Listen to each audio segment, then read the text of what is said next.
Hello विद्यार्थी मित्रांनो, समाजशास्त्र या विषयामध्ये या आधीच्या भागामध्ये आपण पाहिलं होतं की वसाहतकालीन भारत यामध्ये आपण शिक्षण पद्धती, संस्कृती याचा अभ्यास केलेला आहे.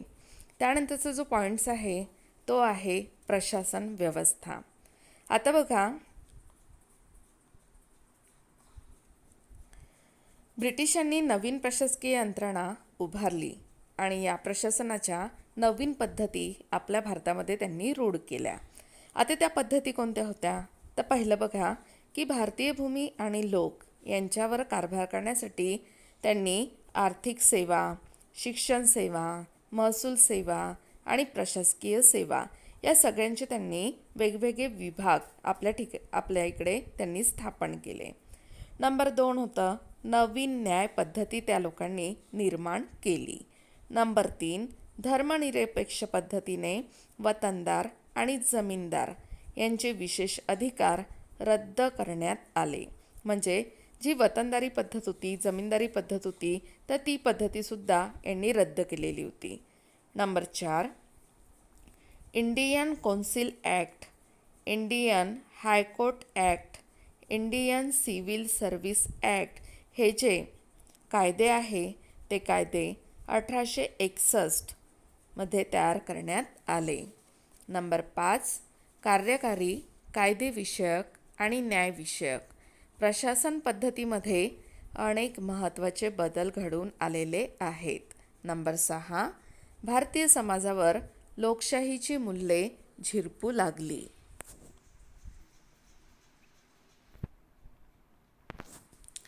त्यानंतर बघायचं आपल्याला चौथा जो मुद्दा आहे किंवा पॉईंट्स आहे तो आहे अर्थव्यवस्था. आता अर्थव्यवस्था कशी होती?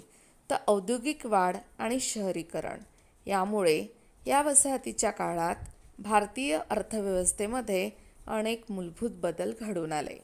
त्यामध्ये पहिला जो बदल होता तो म्हणजेच की औद्योगिक कारखान्यांची संख्या वाढली आणि त्याच्यामुळे जातीव्यवस्था जी होती की जातीभेद जो पाळला जात होता ते ते जे प्रमाण आहे ते कमी व्हायला सुरुवात झाली.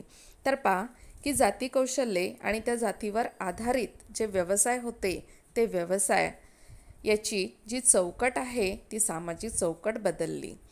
नंबर 2 शिक्षण आणि उत्पन्न या निकषावर आधारित नवीन सामाजिक वर्ग हे उदयाला आले.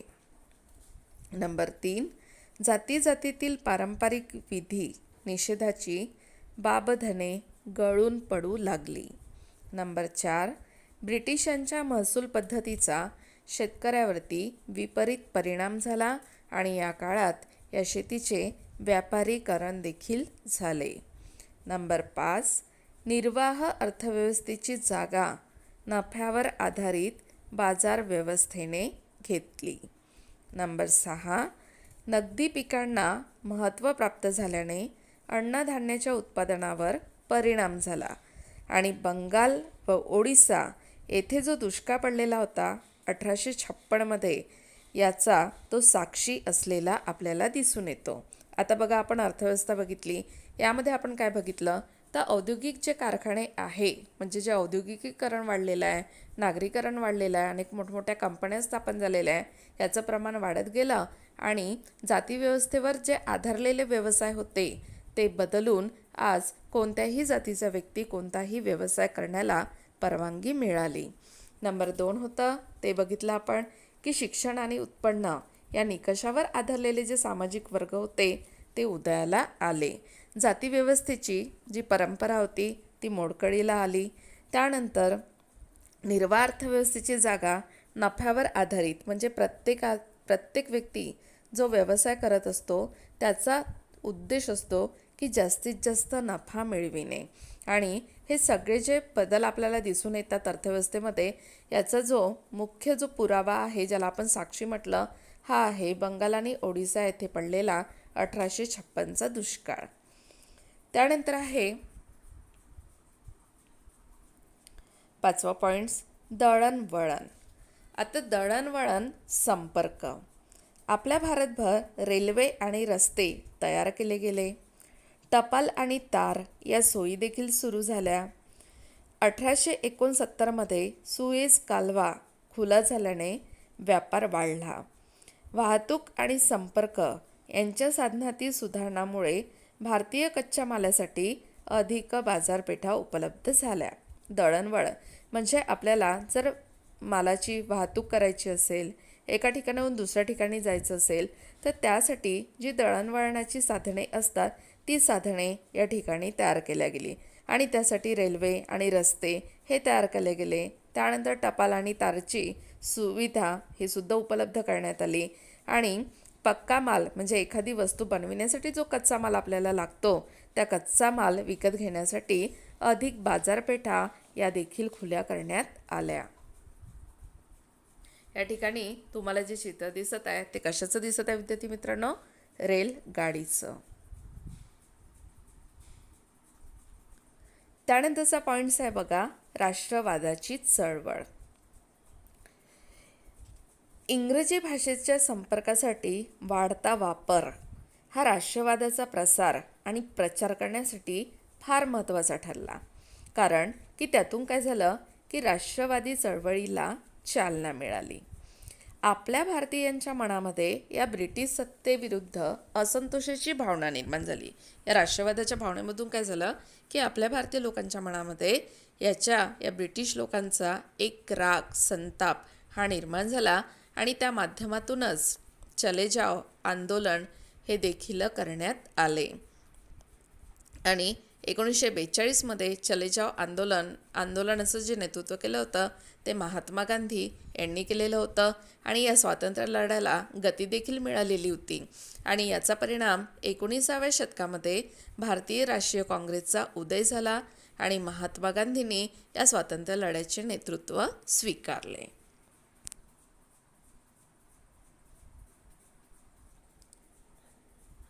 आता पहा की चले जाओ आंदोलनाचा पुकार करण्यात आला.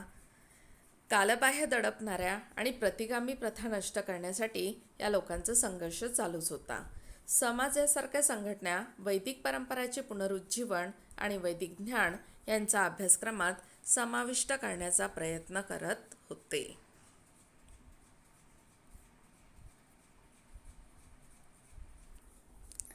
त्यानंतरचा पॉईंट्स आहे विद्यार्थी मित्रांनो, समाज सुधारणा चळवळी. आता या समाज सुधारणा चळवळी अनेक जे समाजसुधारक आपल्याकडे होऊन गेले त्या लोकांनी ज्या चळवळी सुरू केलेल्या होत्या त्याला आपण समाज सुधारणा चळवळी असं देखील म्हणतो. कारण की आपल्या समाजामध्ये आपण पाहिलं की अनेक समस्या होत्या. त्यामध्ये जातीभेद होता, त्यानंतर अस्पृश्यता होती, त्यानंतर बालविवाह, केशवपण, सतीप्रथा अशा अमानुष प्रथा देखील होत्या. आणि त्या बंद करण्यासाठी ज्या लोकांनी प्रयत्न केले होते त्यामध्ये राजा राममोहन राय, स्वामी दयानंद सरस्वती, आत्माराम पांडुरंग तर्खडकर, महात्मा ज्योतिबा फुले, महात्मा गांधी असे जे काही अनेक समाजसुधारक होऊन गेले ज्यांनी हे प्रयत्न केलेले होते आणि त्या प्रयत्नाच्या माध्यमातून त्यांनी या चळवळी देखील उभारलेल्या होत्या. 19व्या शतकात अनेक सामाजिक आणि धार्मिक सुधारणा चळवळी या समाजातील अनेक कालबाह्य आणि दडपणाऱ्या आणि प्रतिगामी प्रथा नष्ट करण्यासाठी उभ्या राहिल्या. आता यामध्ये तुम्हाला दिसून येतं की समाज सुधारणेच्या चळवळी आणि त्या ज्यांनी सुरू केल्या त्यांचे नावं.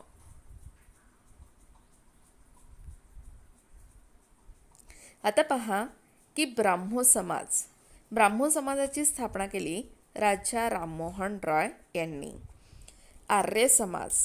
आर्य समाजाची स्थापना केली स्वामी दयानंद सरस्वती यांनी. प्रार्थना समाज त्याची स्थापना केली आत्माराम पांडुरंग तर्खडकर यांनी. सत्यशोधक समाज स्थापन केला महात्मा ज्योतिबा फुले. हरिजन सेवक संघ हे सुरू केलं महात्मा गांधी यांनी. Theosophical society Annie Besant. सेवा सदन बेहरमजी मलबारी यांनी. धर्मसभा राधाकांत देब. वहाबी चळवळ Syed Waliullah. Self respect movement Erode V Ramaswamy Periyar. आता यातील जो समाज आहे ब्राह्मो समाज, आर्य समाज यासारख्या काही संघटना वैदिक परंपरेचे पुनरुज्जीवन आणि वैदिक ज्ञान आधुनिक अभ्यासक्रमामध्ये समाविष्ट करण्यासाठी प्रयत्न करीत होत्या. कारण ब्राह्मो समाज म्हणजेच एक आदरणीय व्यक्तींचा समाज असं राजा राममोहन राय यांनी म्हटलेलं होतं. त्यानंतर आर्य समाजामध्ये स्वामी दयानंद सरस्वतींनी यांनी एक संदेश दिलेला होता, वेदांकडे चला, गो बॅक टू वेदास, म्हणजे वेदांचं ज्ञान अध्ययन करणे याचं महत्त्व यामध्ये सांगण्यात आलेलं होतं.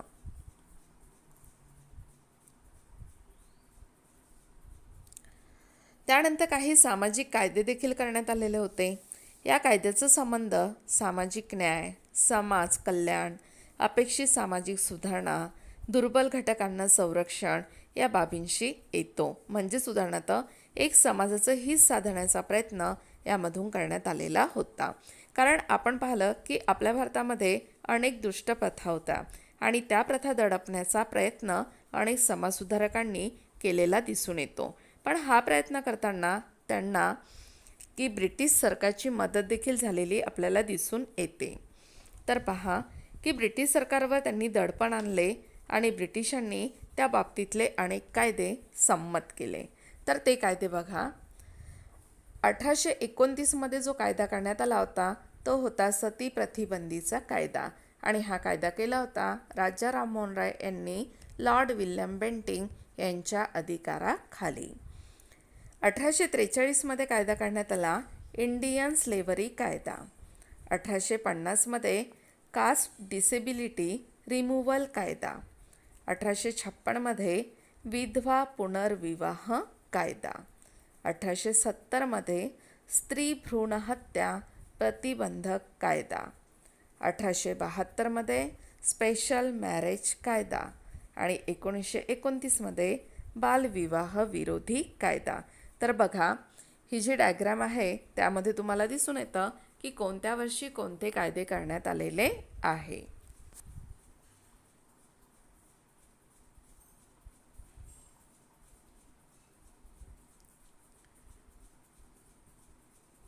आता यानंतर समाज सुधारणा चळवळी याआधी पण आपण बघितलेलं आहे की या समाज सुधारणा चळवळी यामध्ये कोणी कोणी चळवळी केल्या, कोणते कायदे करण्यात आले, कोणत्या लोकांनी ते केले, समाजाची स्थापना कोणी कोणी केली याचा अभ्यास आपण या डायग्राममध्ये केलेला आहे.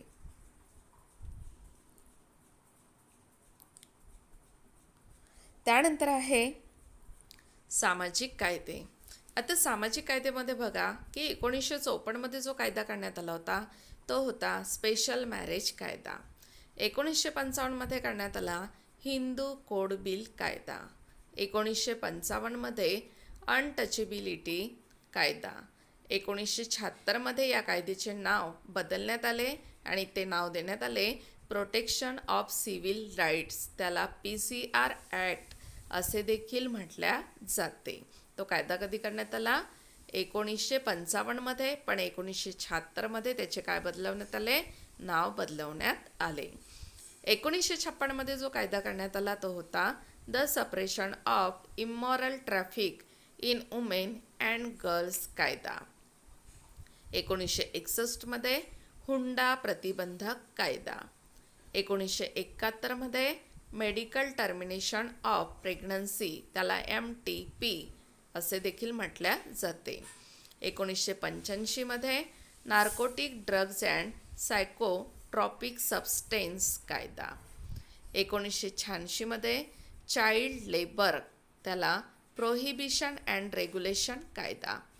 1995 पर्सन्स विथ डिसेबिलिटीज, त्याला equal opportunities protection of rights and full participation कायदा. 2005 करण्यात आला protection of women from domestic violence कायदा. म्हणजे उदाहरणार्थ की स्त्रियांना जे संरक्षण हितार्थ जे कायदे करण्यात आले तो कायदा 2005 करण्यात आला. 2012 protection of children from sexual offences कायदा. या कायद्यामध्ये 2019 अनेक सुधारणा देखील करण्यात आल्या. 2013मध्ये prohibition of employment as manual scavengers and their rehabilitation कायदा. 2015मध्ये juvenile justice care and protection of children हा कायदा करण्यात आला 2015मध्ये. 2019मध्ये जो कायदा करण्यात आला transgender persons protection of rights हा कायदा करण्यात आला. हे झाले सामाजिक कायदे.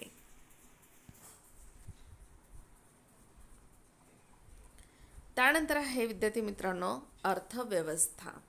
आता ही अर्थव्यवस्था तर विकास करण्यासाठी 1951 ते 2017 त्यानंतर पंचवार्षिक योजना देखील राबविण्यात आली. त्यानंतर राजकीय यंत्रणा आणि व्यवस्था या जणू एकाच नाण्याच्या दोन बाजू असलेल्या आपल्याला दिसून येतात. 1991मध्ये जागतिकीकरण करण्यात आले. 2014मध्ये चलनबंदी, वस्तू सेवा, GST कायदा, विविध जनकल्याण योजना आणि सीमारहित व्यापार हे कधी लागू करण्यात आले 2014मध्ये.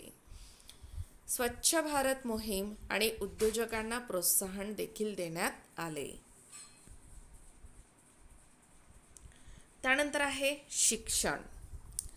आता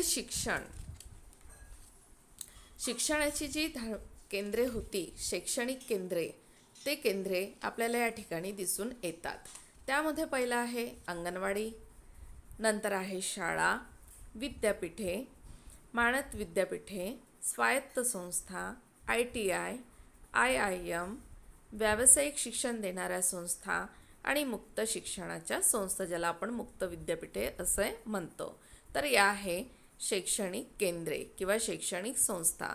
आपल्या भारतामध्ये उच्च शिक्षणासाठी घेतले गेलेले प्रवेश त्यामध्ये आहे संख्या कोटींमध्ये दिलेली आपल्याला दिसून येते. त्यामध्ये काही खाजगी आहे आणि काही केंद्रीय देखील असलेली दिसून येते.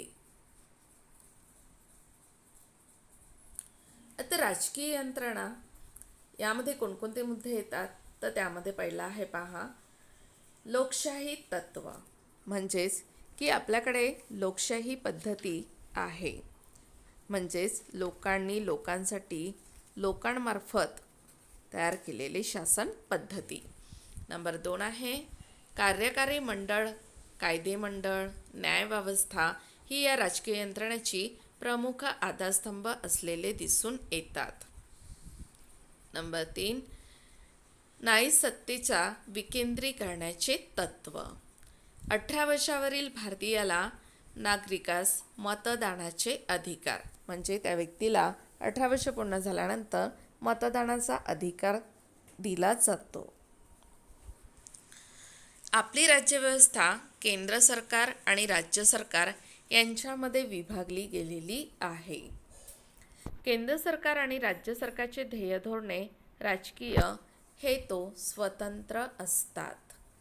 विरोधी पक्षांची सत्ताधारी पक्षावर नियंत्रण ठेवणे ही देखील एक जबाबदारीच असते. तर बघा विद्यार्थी मित्रांनो की आजच्या भागामध्ये आपण वसाहतकालीन भारत प्रकरण पहिले भारतीय समाजाचा परिचय यामध्ये आपण वसाहतकालीन भारत याचा अभ्यास केलेला आहे. यानंतरचा अभ्यास आपण पुढच्या तासिकेमध्ये करूया. तुम्हाला समजलं असेल अशी मी अपेक्षा बाळगते, पण काही अडचणी जर आल्या असतील तर त्या तुम्ही नक्की विचारा. धन्यवाद. थँक्यू.